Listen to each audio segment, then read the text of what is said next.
Bonjour à tous et bienvenue sur ce tout nouveau vlog. Alors aujourd'hui on se trouve à Tachikawa et vous allez voir que je vais vous amener dans un endroit qui est exceptionnel. Et je vais en profiter pour vous parler d'autre chose quand on sera là-bas. Je vais me dépêcher parce qu'il est déjà... Ah, j'ai pas ma montre. Je vais me dépêcher parce que je crois qu'il est déjà à peu près 15h30 et il me semble que ça ferme à 16h30. Donc on n'a vraiment pas beaucoup de temps, surtout que le soleil se couche très tôt ici. Vous le savez, vers 16h30, il y a déjà plus de soleil en fait. C'est cool d'un côté parce qu'on va avoir des superbes images, je pense, avec le soleil qui se couche sur les feuilles. Est-ce que je vous ai expliqué pourquoi on venait ici? Même pas, je crois pas. Ici, c'est un parc qui est assez connu, ça s'appelle le Showa-kinen. En automne, il y a beaucoup de monde qui vient ici pour aller admirer les icho. Donc c'est les ginkgo. Vous savez, les arbres qui font des fruits qui puent là. Et bien en automne, ils deviennent vraiment magnifiques. Franchement, j'adore, je trouve ça mais trop beau. C'est un lieu qui est très connu par les Tokyoïtes. Même si c'est un petit peu loin du centre, on y reviendra. Justement, ça rejoint un petit peu le sujet dont je voulais vous parler dans cette vidéo aujourd'hui. Allez, c'est parti, on se dépêche, que je vous fasse des belles images.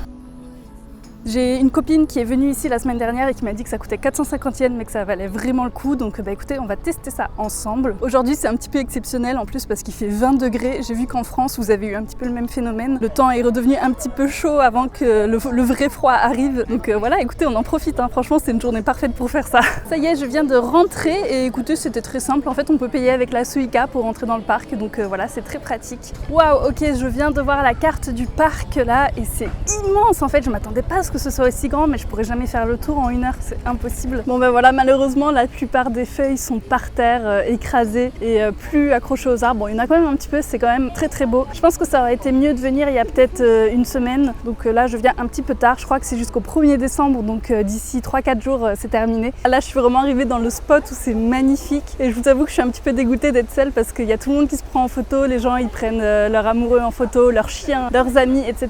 Et moi ben, je me prends toute seule en vidéo, donc j'ai l'impression de faire un petit peu pitié. Mais bon, c'est pas grave, écoutez, je profite quand même, je profite. Ça tombe bien parce que justement, je voulais vous parler de ça un petit peu aujourd'hui. On va chercher un endroit où je peux me poser tranquillement et comme ça, je pourrais vous en parler plus en précision. Alors, je prends vraiment des risques en faisant cette vidéo parce que, comment dire, je me suis assise sous les icho et je suis sous un arbre femelle, ce qui fait qu'elle a fait des fruits qui sont actuellement par terre et qui puent la mort. Ça veut dire que là, je me suis assise sur des fruits pourris pour vous faire un joli plan. Voilà, donc profitez-en. J'ai laissé en arrière-plan le passage, comme ça vous pouvez voir un petit peu la vie qui se déroule derrière moi. Sur ce, pourquoi je m'arrête ici et pourquoi je voulais discuter un petit peu avec vous? Parce qu'en fait, en venant ici à Tachikawa, ça m'a rappelé un petit peu le moment où j'ai emménagé au Japon. Alors pour vous remettre un petit peu dans le contexte, juste avant de venir au Japon, voilà, ça faisait 5 ans que j'étais étudiante à l'INALCO à Paris et donc j'avais ma petite vie là-bas, j'avais un copain, j'avais des amis, etc. Et je vivais dans une résidence Crous, pour ceux qui connaissent, entre le 13e et le 14e arrondissement de Paris, donc c'est vraiment un endroit qui est bien placé. C'est à côté d'un grand parc, c'est dans Paris Intramuros et il y a la cité universitaire à côté. Vous savez, il y a tous les étudiants étrangers qui viennent ici, donc c'est vraiment un quartier qui est assez vivant et cool. Et pourquoi je vous parle de ça? Parce que moi, quand je suis arrivée à Tokyo, ça a été un petit peu la déception parce qu'en fait, j'étais étudiante en master à Toritsudai qui se trouve à Minami Osawa. C'est assez loin du centre de Tokyo, ça reste la préfecture de Tokyo, mais c'est pas vraiment dans le centre-ville quoi. Comme je préparais mon arrivée à Tokyo depuis Paris, je me suis dit que le plus pratique pour moi c'était d'être à côté de la fac et donc j'ai cherché un appartement vraiment dans les alentours de la fac. Et ça c'était une grosse erreur de ma part parce que, comment vous dire? Alors je suis désolée, il y a des hélicoptères qui passent depuis tout à l'heure. Il faut savoir qu'on est à côté d'une base américaine et donc il y a beaucoup d'avions militaires et d'hélicoptères qui passent, c'est assez chiant. En choisissant un appartement près de la fac, je me suis mise dans un patelin paumé. Forcément, vu que j'étais étudiante, je n'avais pas beaucoup de moyens, donc je me suis dit que j'allais chercher un appartement pas cher, une pièce, et sans faire de visite. Ça a été un piège aussi, parce que je pense que si j'avais fait une visite, j'aurais peut-être pas choisi celui-là. Donc je me suis retrouvée dans un vieil appartement minable,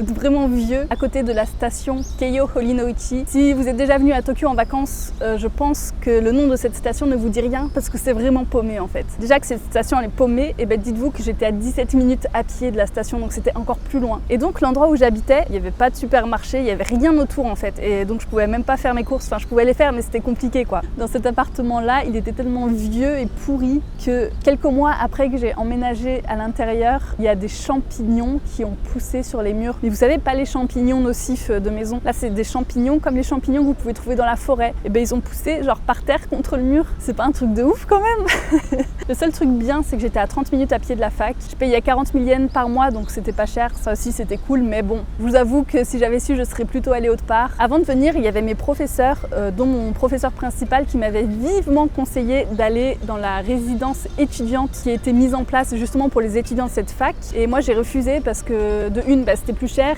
De deux, c'était à Chofu, donc pas du tout à côté de la fac. Il fallait prendre le métro et tout pour venir. Et de trois, moi, je voulais mon indépendance. Je voulais pas du tout aller à la fac la journée, puis le soir me retrouver encore avec des gens de la fac. Je voulais vraiment que ce soit, que mon chez-moi soit séparé, on va dire. J'aurais dû écouter mes profs parce que franchement, je pense que ça aurait été beaucoup plus facile pour moi si j'avais au contraire été entourée de tous les autres étudiants. J'en ai bien bavé parce que je me suis sentie mais tellement seule dans mon appartement. Franchement, j'avais jamais ressenti un sentiment de solitude aussi fort qu'à ce moment-là. Et vraiment, ça me rendait folle, quoi. J'avais l'impression d'être complètement isolée de tout le monde. Avec le décalage horaire, etc., j'avais pas spécialement beaucoup de contact avec ma famille. Et comme je venais d'arriver, j'avais pas de connaissances sur place. Donc vraiment, c'était pas du tout facile. Bon, tout ça pour dire que Tokyo, c'est immense. Si jamais vous prévoyez de venir vivre ici, je vous conseille sincèrement de vous rapprocher le plus possible du centre ou en tout cas des gros quartiers. Vous voyez, par exemple, on pourrait croire que ici à Tachikawa, c'est dans le centre de Tokyo et tout, mais pas du tout. En fait, c'est loin. Moi, j'ai dû prendre là 1 heure de transport pour venir ici. Et même s'il y a tout ce dont vous avez besoin ici, il y a des hôpitaux, il y a des magasins, des écoles, etc. Il y a tout ce qu'il faut. Mais je vous assure que l'ambiance, c'est pas la même qu'à Tokyo. On se sent quand même isolé par rapport à ce qu'on pourrait avoir à Tokyo, en fait, tout simplement. Donc voilà, gros sentiment de solitude qui peut arriver quand on vient d'emménager au Japon. Je suis pas la seule à qui c'est arrivé. Moi, j'étais dans des circonstances assez particulières, mais chacun a une histoire différente de son arrivée ici au Japon. J'ai remarqué quand même que souvent, les gens ressentent cette solitude assez profonde. Heureusement, ça ne dure qu'un temps. Donc si jamais vous êtes dans cette situation-là, ne vous inquiétez pas. Normalement, ça devrait s'arranger petit à petit. Moi, ça a duré quand même pas mal de temps, à peu près 6 mois, je pense quand même. Le temps de me faire des amis sur place, etc. J'ai vécu 1 an à peu près dans cet appartement-là. Et après, j'ai bougé beaucoup plus dans le centre de Tokyo. Et là, c'était... Ma vie, elle a changé et ça allait, mais beaucoup mieux. J'étais plus dans cette ville un petit peu bizarre, j'étais trop contente d'en sortir en vrai. Et je pense que ça aurait pu me faire partir du Japon sérieusement si j'étais restée là-bas parce que je m'y plaisais vraiment pas, j'étais vraiment pas bien. Donc voilà, c'était la chose dont je voulais vous parler aujourd'hui et je pense qu'on va bouger un petit peu, on va aller visiter le parc. Allez, c'est parti! Non mais je suis trop bête en fait. Là j'étais juste à l'entrée du parc et je viens de voir un panneau qui dit que l'avenue avec les Ginko c'est à 25 minutes à pied. Donc j'étais complètement à l'ouest en fait, c'était pas du tout là où j'étais. Donc je pense que là-bas ça doit être encore plus grandiose à mon avis.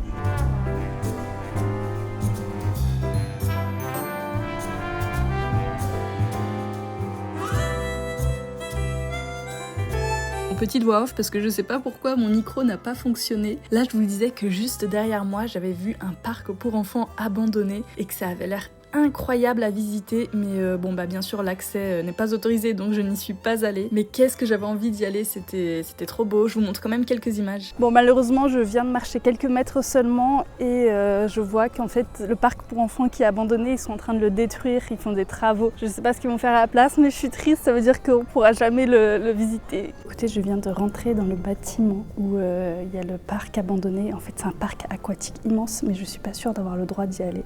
Je vais peut-être me faire arrêter là, je sais pas, mais je suis trop tentée. Bon, malheureusement, je pense que c'est bien surveillé, il y a les gardes juste à côté. Donc je vais pas m'aventurer dedans aujourd'hui, même si j'aurais vraiment beaucoup aimé. Et ça a l'air d'être incroyable en plus parce que c'est un parc aquatique. Il y a des toboggans immenses et tout à l'intérieur, enfin ça a l'air fou. Mais bon, ce sera pas pour aujourd'hui malheureusement. Là, il y a trop de monde autour, c'est impossible. Ça y est, je suis arrivée du coup dans la vraie allée avec les Icho. Par contre, je suis contente en fait d'arriver un petit peu tard parce qu'ils ont mis des illuminations et c'est très joli le soir comme ça. Je me suis un petit peu renseignée du coup sur le parc aquatique qui a fermé. Ils ont dû le fermer en 2021 puisque apparemment les attractions, les piscines, enfin tout ce qu'il y avait à l'intérieur était un petit peu trop vieux. Je pense qu'il y avait une volonté de le refaire, mais apparemment ça va être complètement fermé puis ils vont faire autre chose à la place. Donc voilà, un petit peu triste parce que ça avait l'air vraiment bien. J'aurais bien aimé emmener Mini là-bas. Tomorrow. Salut à tous, ça y est, c'est l'hiver, il fait froid, j'ai mis un bonnet. Nous sommes actuellement le matin. On devait aller dans un magasin avec Mitsu pour aller vérifier mes yeux.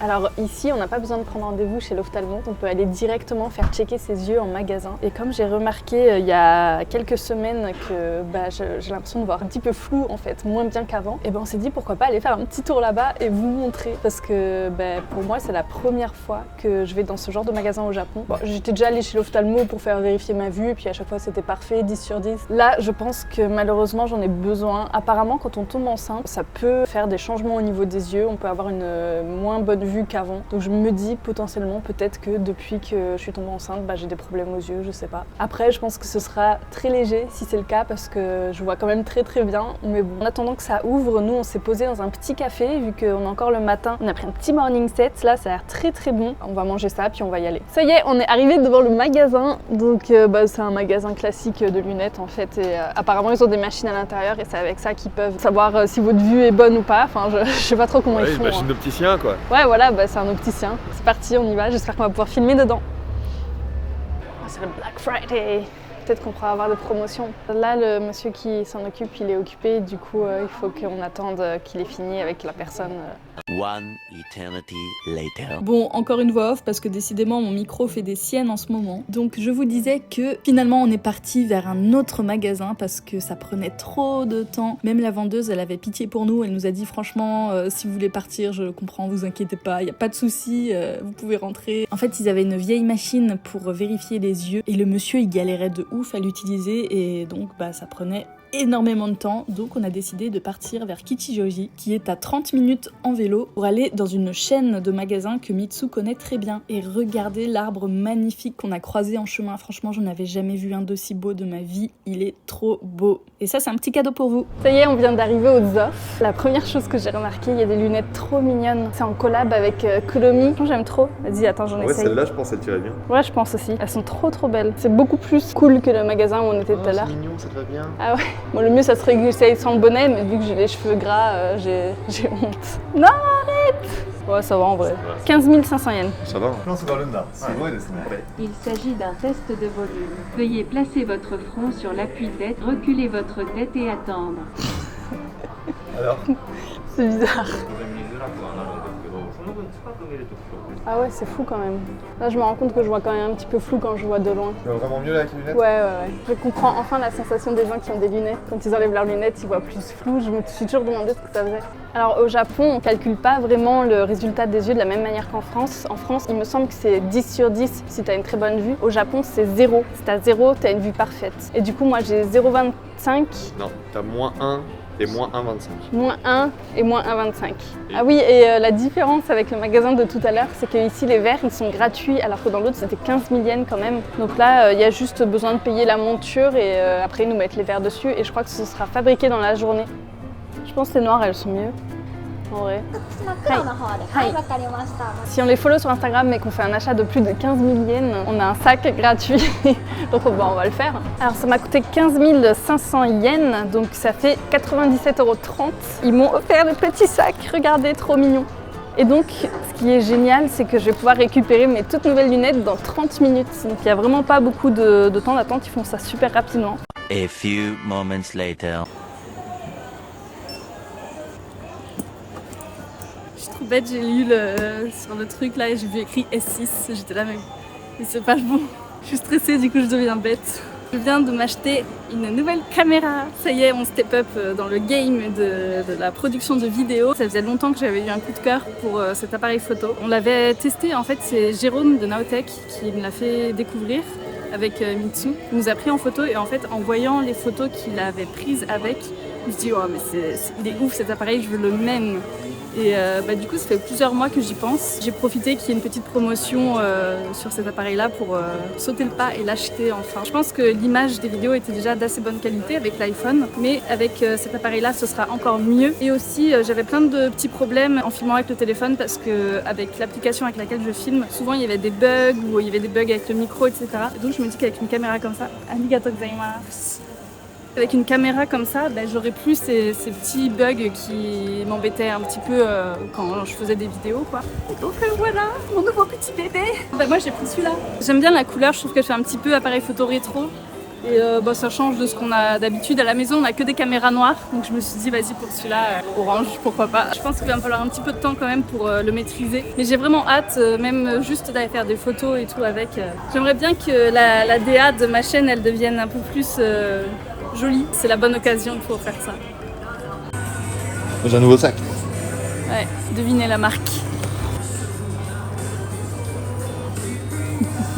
Elle est revenue.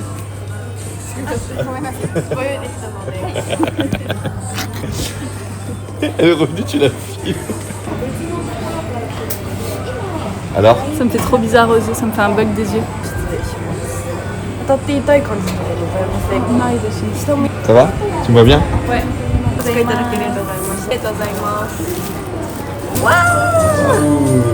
Ça y est, on est rentré à la maison. Oh, c'est joli. Waouh. Et voilà. Il est là. Bon bah écoutez, j'ai vraiment très hâte de l'utiliser, enfin de pouvoir vous faire des jolies vidéos avec. Vous verrez ça la semaine prochaine du coup. Bon, on va terminer cette vidéo là-dessus. Donc je vous remercie d'avoir regardé la vidéo jusqu'à la fin. Je vous dis à la semaine prochaine et je vous fais des gros bisous. Bye bye. Et n'oubliez pas de vous abonner surtout. Bye bye.